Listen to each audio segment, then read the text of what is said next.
Good morning, ma'am. Okay, Mylene, can you tell me about yourself? I am Mylene Ampalaya. I am 29 years old and I live in Malaybalay, Bukidnon, Philippines. And I have one child. Okay, I have few questions for you to answer. So let's start. Why Yes, do you ma'am. want to work as a maid? I want to work as a maid because it's easy to apply and less expensive. Why you choose Malaysia when there is a lot of other country? I choose Malaysia because it's also Asian country and it's near from Philippines. How are you qualified for this job? I am qualified because I am hardworking and honest. Okay, may I know what your education level is? I only finished my secondary level, High school? high school Okay. graduate. Okay. May I know what your recent work experience? Recent DH mom from Kuwait. That's DH? all. Okay, from Kuwait. Yes, ma'am. How many Yes, ma'am. years? 1 year and 10 months. 1 year and 10 months. Do you have Yes, experience of taking care of baby? yes, ma'am. I have experience. Okay. How about elderly people? No, I didn't experience yet. Are you willing to learn? Yes, ma'am. Willing to learn. Do you have any other special skills? Yes, ma'am. Cooking, cleaning. Okay. Are you willing to learn new skills? Yes, ma'am. Willing. Are you willing to work with a family where mother-in-law or any relatives stay together? Yes, ma'am. I am willing. Currently, are you still working now? No, ma'am. Not yet. I don't have to work. Okay. Do you know how to cook?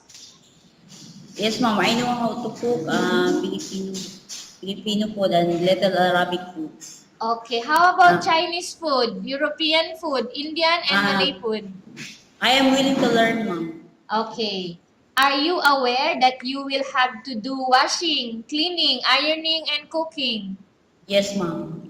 From all the house chores like washing, cleaning, ironing, and cooking, which do you like most? Cooking, ma'am. Okay, if ever you were selected to work in Malaysia, who will take care of your kid? My brother, my sister-in-law. Okay, you are not allowed to use handphone during working hours. Yes, ma'am. I agree.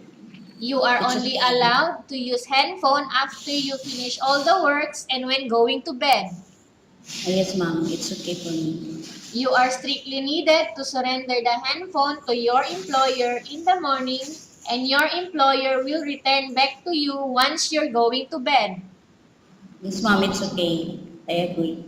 If ever your employer finds out that you're abusing of using your handphone and it's affected your work performance, your employer will confiscate your handphone and you are not allowed to hold it anymore. Instead, your employer will allow you to call to your family 3 times in a month.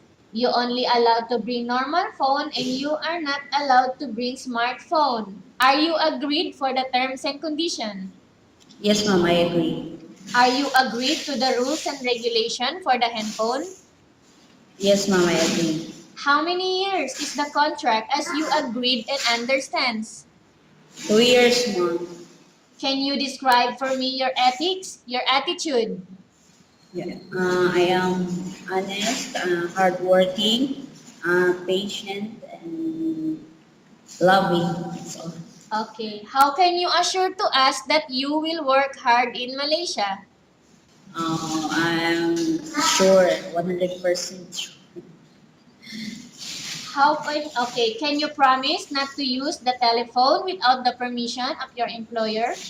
Yes, ma'am. I promise. Can you promise not to put on makeup but to dress properly while work? Yes, ma'am. I promise. Can you promise not to invite friends and relatives without the consent of your employer?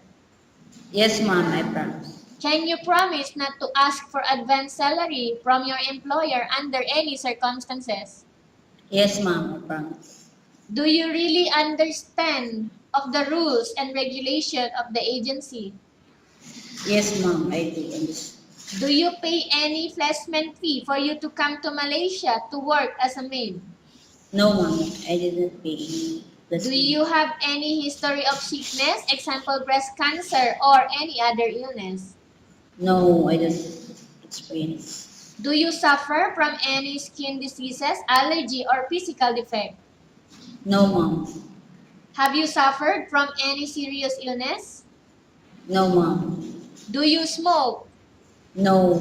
Have you undergone any operation? No. Are you medical fit? Yes, ma'am. Are you in any medication? No, ma'am. Are you allergic with any food? No, ma'am. Are you prepared to work for the employer of any race? Yes, ma'am. Are you afraid of being left alone in the house? No. Are you afraid of dogs or other pets? No. Can you promise to work according to instruction from your employer? Yes, ma'am, I promise. Do you have any immediate family working in Malaysia? No. Okay, Mylene, we have finished our question section. Let's go to case study. I have a case study for you and I want you to answer me truthfully. Yes, ma'am. Upon arrival in Malaysia within 6 months, if ever any of your family members passed away, what will you do? I will talk to my employer, and if they were going to allow me to go home to Philippines, I will be thankful for that, ma'am. But if no, I will finish my contract. Okay, tell us about yourself and why do you want to work in Malaysia as domestic helper? I am Maylin Ampalaya, 29 years old. Uh, I want to work in Malaysia because it's also Asian country, and I want to see new things, and I want to work another race also. And if you're going to choose me, you will not regret me. Okay, Mylene, what do you want to tell to your employer who are watching your video right now? Hi, ma'am. Good morning. I am Maylin, and I am willing to work as your domestic helper, and I promise you that I will love your family. I will be obedient, and I will do all the household chores, and I'm going to love your family also as my family. Okay, thank you very much, Mylene. We will update to your agency if ever there is any selection made by the employer. Yes. Okay, ma'am. Thank you.